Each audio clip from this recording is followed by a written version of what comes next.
Caracas, Al Jazeera. Let's get more on this with Eric Farnsworth, who's a Vice President of the Council of the Americas, and he joins me now from Washington, D.C. Thank you very much, Mr. Farnsworth, for being with us. So here we see Maduro calling for more powers to fight U.S. sanctions. What form would these new powers take? Well, they could take any number of forms. Obviously, it has to be granted by the legislature, but the legislature is dominated by Maduro's own supporters. So, but one would anticipate that it would be the suspension of certain rights, the ability perhaps to detain protesters without formal charges and to keep them without charges, that sort of thing. Really to give him the authority to put his stamp even further on Venezuela. I think a lot of people would be concerned about that. A lot of observers would be. So we have to be very mindful of what he might be about to do. Now, Venezuela has been experiencing U.S. sanctions now for some time. The economy has been affected. People are definitely feeling the pinch through a shortage of food and basic necessities. And yet, Maduro and his government commands a high level of popularity. Explain to us why.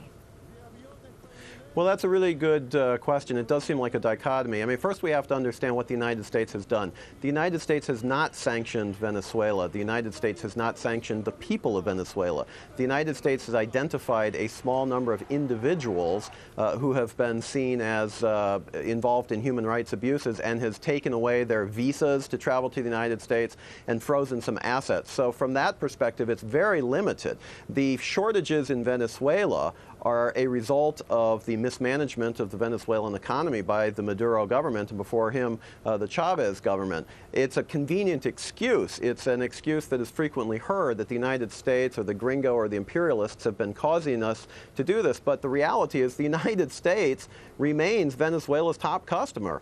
We buy a huge amount of petroleum from Venezuela every day, and we're the only country that pays world market prices for that petroleum. Most of the other, or all of the other petroleum that Venezuela sells is discounted. So you do have a bit of a conundrum here, but for symbolic purposes, for political purposes, using the United States as a foil is very convenient to try to bolster the support of the ruling regime. That being the case, then what would it take for Maduro's government to fall out of favor with a large part of the population? Well, that is what we're seeing right now. In fact, his popularity is down around 20%. Now, this recent conflict, if you want to put it that way, with the United States may increase his support briefly by a small amount. But the reality is people can't get their basic necessities. The services are beginning to be insufficient. The infrastructure is falling apart. So his support has really been falling, and he's only been in office 2 years. We would anticipate that that would continue. What it would take to really restore popularity would be, frankly, the state of Venezuela has to begin to be able to provide social services and a stronger economy than it's been able to do. Some of that's a result of the fall in oil prices, but much of it is a result of mismanagement of the Venezuelan economy by the government itself.